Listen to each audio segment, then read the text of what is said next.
Hi, I'm Bruce from NorthStar Games, and I'm going to show you how to play our brand new game, Oceans. First thing I want to let you know, since this is for Kickstarter, is that any of the pieces that you see here, even some of the rules, may not be the absolute final. Things may change through the Kickstarter, so don't get too hung up on what the fish are composed of or what colors they are, kind of things you see here. Most of this is final, but any of it could change, so don't worry too much about that. One other thing I want to show you is if you take a look at the Oceans box, you're going to see the surface ocean. Which is interesting, is what we have seen. However, this game's going to show you the darkness that the ocean may hold. There's going to be a second deck of cards we'll talk about soon called The Deep, and it's all of the hidden mysteries that may be in the ocean. So you may have noticed that this box actually has two box fronts, one that shows you its dark side and one that shows you the surface of the ocean. The theme of the oceans is the interconnected web ecosystem that exists within the ocean, and how fish that preys on one particular species may be the prey of another, and that all species have to find ways to protect themselves and continue to survive. We're going to do a two-player setup here for you. So there are extra fish that mark the end of the game. You're going to put them in this little compartment here, and you want to make sure that where everybody can reach it is the reef, two of these smaller oceans boxes, and this larger oceans area. Now, once again, in the small part of the larger oceans area, put the extra fish. You then have the remaining fish. We're playing a two-player game, so I'm using the two-player colored fish. And you want to create roughly 3 equal-sized piles. You do not need to exactly count these out. You can if you want to, but you really don't need to. They just need to be roughly the same number of fish. So that feels about right. Then if you take a look at the two ocean areas, you're going to notice like a little blank area here. You're going to fill those in with ocean cards, and ocean cards are these small cards that you're going to see here on the table. You're going to put 1 in each area. In this case, we have fertile, new species, gain 2 instead of 1. I'll explain what that means in just a moment. And inhospitable environment, aging, is going to be +1. Once again, I'll explain it in just a moment. The important thing you need to know is that these two smaller oceans areas need to get an ocean card that goes on each of them. You also want to make sure you have your species boards close and that you have your surface deck. Each player is going to get 7 cards from the surface deck to begin, and that'll be each player at the table. Next, you want to take your deep cards and give them a good shuffle. I like to do that just because I like the feeling of shuffling these cards. And you want to put it off to the side with 3 cards that are called the gene pool. The gene pool this time is going to have giant cephalopod, tusks, and symbiotic. You're going to deal each person 7 cards, and you're going to take the top card off the deck. You're going to take a look at the number in the bottom left corner. In this case, it is 8. You're going to multiply that by the number of players in the game. You're going to take that many fish out of the first ocean area, and you're going to put them into the reef, this large area here. So since this would be a 2-player game, we're going to take 16 fish and put them over 2, 4, 6, 8, 10, 12, 14, and 16. Now that you have set up the reef, everybody has 7 cards. You're now ready to begin the game. And this is how you take a turn. You have your 7-card hand. You can play 1 card and you can do several things with it. So let me show you what all of your options are. First, you can play a card to start a new species. So you would take a trait card from your hand, you would put it on the table, adding a species board to it. When you do that, it's going to start with 1 population, and those are what you put on your species board. You take your 1 population from the ocean box that is closest to the reef, and you keep going. If this were later in the game and this were empty, you would keep moving until you get to one that is closest to the reef and still has fish in it. So it's going to start with 1, and it begins with a trait. Another thing you can do is if you would like to add an additional trait to one of your existing species, you can do that. And you do that just by playing it right next to it. You can have a maximum of 3 traits as long as none of the other rules have changed what you do. The final thing you can do is called migrate. if you want to take a card and you want to move fish from one part of the ocean to the reef or from one part of the ocean to another part of the ocean, you can do that. You're going to play the card to the discard pile, and if you take a look, there is a number once again in the bottom left corner. That is the number of fish that you can move from one part of the ocean to another part of the ocean. So if I were to take that turn, I would say, well, I'm going to move 5 fish because that's what's on my card. 1, 2, 3, 4, 5 fish, and I'm going to move them over here. I would be allowed to move them to the big ocean box, or I would be allowed to move them to the reef. I just happen to move them from the inhospitable environment area over to the fertile area, but you can move them anywhere you want to. So those are the 3 different things that you can do with a card on your turn. Once you have done that, you then need to feed your species. If you take a look at any of your species cards, they're going to have these icons over here. One is a forage icon. If you're going to forage, you're going to take fish population from the reef and you're going to put them on your card equal to the number that you see in that green circle. Another thing you can do is you can attack. When you attack, you're going to pick another species on the board and you're going to take population away from them and add them to your board. So in this case, it would be 2. So I would take 2 from another player and I would put them on my board. The next part of the turn is aging. When you age at the end of your turn, you're going to have some fish, hopefully, that you have collected. You're going to take 1 fish off of every species that you have, and you're going to put them into your score pile. That is called aging. Things can change how many fish you're going to age per turn, how much population, but assume in the beginning that it's always going to be 1. There are several ways in this game to get fish.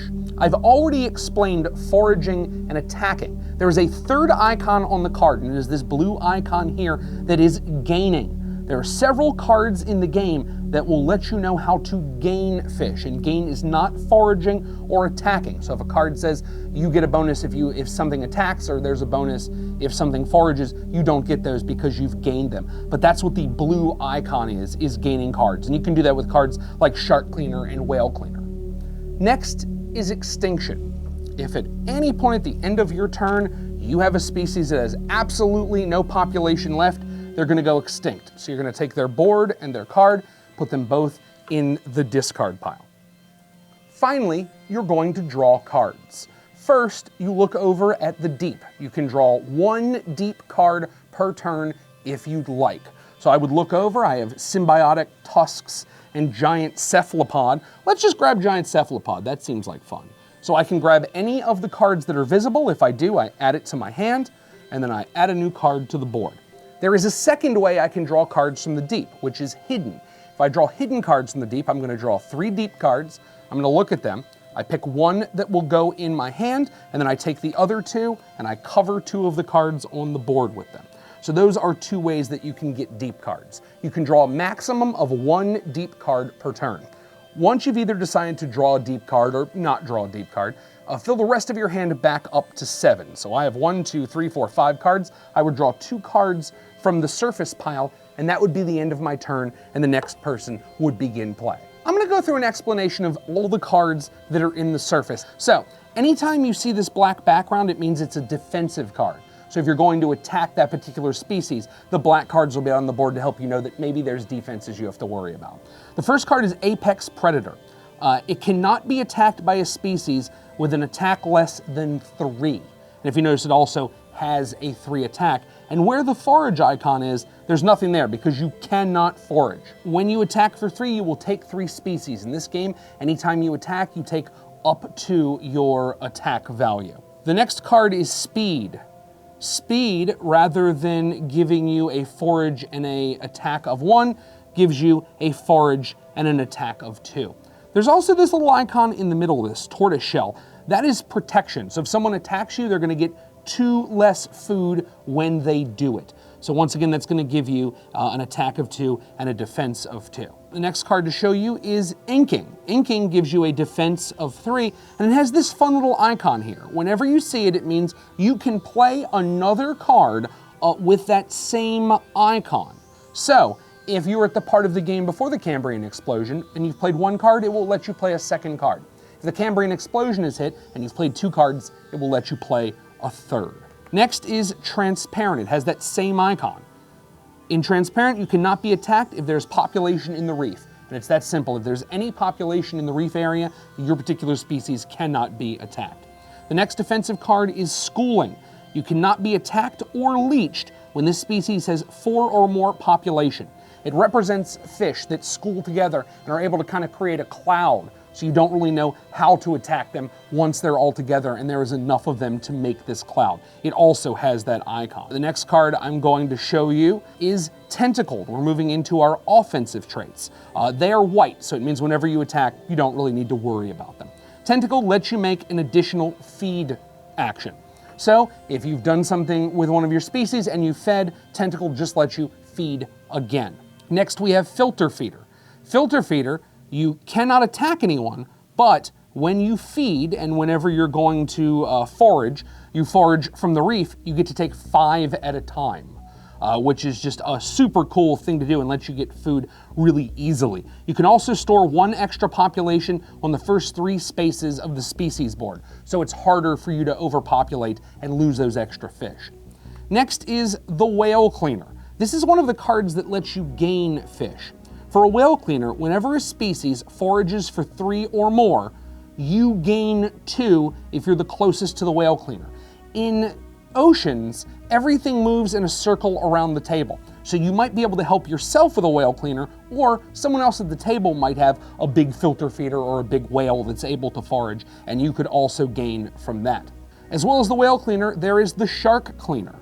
With the shark cleaner, when a species with an attack of 3 or more attacks, you gain 2 if you are the closest shark cleaner on either side. So once again, you may have found a way to build a shark that will help your shark cleaner, or one of the other people at the table may have a species that's a big enough attacker to be able to help you. And once again, that has that gain icon. Next is Symbiotic. The neat thing in this game is that you can have up to 3 traits and you can have multiples of the same trait. In this game, Symbiotic works like some of our other games. You gain 1 whenever the species to your left or right, depending on what the arrow tells you, forages or attacks. Once again, with the arrows, it means you could create a species that is symbiotic with a creature to the left and to the right. And once again, this could be one of your species or the species of one of the other people playing the game. Finally is Bottom Feeder. Bottom Feeder is the same situation. There are arrows to the left and to the right. When the species to the left or to the right, depending on what the card tells you, is attacked, you're going to gain 2 population. And once again, you can create a bottom feeder that can feed from the left and the right because you are allowed to have 2 of the same trait in this game. So let me go into a little more explanation about how deep cards work. Cards from the deep are by and large going to be more powerful cards than you're normally going to see in the surface deck, because the deep cards represent all the things that we barely understand about the ocean, or maybe that we've never seen in the ocean. When you take a deep card, it has a number in the bottom left corner, just like the surface cards do. But this is actually a cost that you need to pay to be allowed to play the card in the game. So if I want to play giant cephalopod, I have to have 5 fish in my fish pile that I would then throw into the reef to be allowed to play giant cephalopod. Now, giant cephalopod, just like all the rest of the trait cards, could either start a brand new species or it could be a card that is added to a species. So all of that is just like surface cards. The things you need to remember about the deep card is they are usually more powerful. You can only get 1 of them a turn, and you have to pay that cost. The only other way that you can use a deep card without paying a cost is to use it for the migrate action. And remember, that's the action where you move the fish from one part of the ocean to another part of the ocean or the reef. You can discard the card and still use it for that action, and it would move, in this case, 5 fish from one place to another. But remember, the deep cards are more powerful, and the deep cards you're going to have to pay points from your population, fish from your population that you have already banked to be allowed to use them. So if you take a look, we've got some fish in the reef, we've got some fish in all of the parts of the ocean. If at any point one of the parts of the ocean is empty and all of the fish have been taken out, and that'll normally be because of a feeding turn that you've taken, you're going to trigger the Cambrian explosion. When you trigger the Cambrian explosion, the game changes an awful lot. First thing you need to know is that is when you can begin to play cards from the deep. Prior to the Cambrian explosion, you can draw deep cards, but you can't play them yet. Once the first part of the ocean is empty, boom, the Cambrian explosion is hit, and your deep cards are available to play. Next thing, these particular traits, the ocean cards, can be triggered now. In any part of the ocean that is empty, that card now is in play. So fertile, new species gain 2 instead of 1. I explained that when you put down a species, you would put down the board, you would put down the card, and you would get 1 fish. Well, now because of fertile, you're going to get 2 fish when that happens. So once again, anytime this box is empty, that trait is now in play. And there are a ton of traits in the game, so that means the game is going to feel very different time over time that you play the game, because these are going to become so different. You are going to get to see them from the beginning and start building all of your species knowing that they're coming, but it's going to be different every time. For our second box, if that were to all of a sudden become empty, and I'm going to speed that along by doing this, not normally how it happens, but it is how I'll do it now, there's inhospitable environment. Remember, at the end of your turn, you age. You take 1 fish and you put it in your score pile. If both of these are empty, fertile is still in. When species come in the game, they get 2 population instead of 1. Inhospitable environment, you're going to age 2 at the end of your turn, the 1 you normally age, and the +1 from here. So at the end of every turn, I would take 2 fish and I would put them in my score pile. That also means in this case, unless I have more than 2 population on my board, I'm going to end up in trouble, and I'm going to have to lose that particular species to extinction. There's also one other thing you need to worry about as you feed through the game. If you take a look at your board, there's like a little icon back here that's just fish bones. If at any point you fill your entire species up and you get it all the way to the fish bone, that is what's called overpopulation. If at any point you overpopulate a species, you must stop the game as soon as it happens and get yourself down to a population of 5. So if I were to draw this, bam, it takes effect immediately, and I have to throw all the fish that get me down to 5 into the reef, because essentially it becomes overpopulation. There are too many of your species and they cannot possibly survive. So this takes the place of that particular action that happens in the ocean. So remember, once the Cambrian explosion takes place, you can play deep cards. You do need to worry about the ocean traits, the ocean cards that are out there in the different parts of the ocean. And those are the 2 main things you need to worry about before we get to the end of the game. The end of the game is triggered when all of the fish are completely cleared out of the reef and all of the different ocean areas. Once you take the last fish, if you have to go into this different colored fish that we started in this tiny part of this particular ocean area, once you have to take those to start feeding, that immediately triggers the end of the game. The person who's on their turn currently gets to take all of the fish they need to take to fill up all of the different population that they need for all of the feeding that they have done. Then the game ends immediately. Every other player that is not the player who ended the game is going to get 1 point per species they have on the board. And you can just take some of these spare fish and hand them to them. Additionally, you're going to get extra fish from the first player around. So the first player is going to get 1 extra fish, the second player gets 2 extra fish, the third player gets 3 extra fish, and that is a one-time bonus up to however many people that you're playing with. You're then going to score all of the fish in your fish pile, all of the population that you have on your boards, and the most population wins. And that is how you play Oceans. Thank you so much for watching this How to Play video and checking out the Kickstarter for Oceans. Remember, if you're interested in more of the games that we make, feel free to check us out at NorthStarGames.com or on social media at NorthStarGames, just about anywhere you look. If you continue to look down the page, you can actually see a playthrough where we're actually going to play this game from start to finish if you want to take a look at that and learn a little bit more about Oceans. Thank you so much for watching.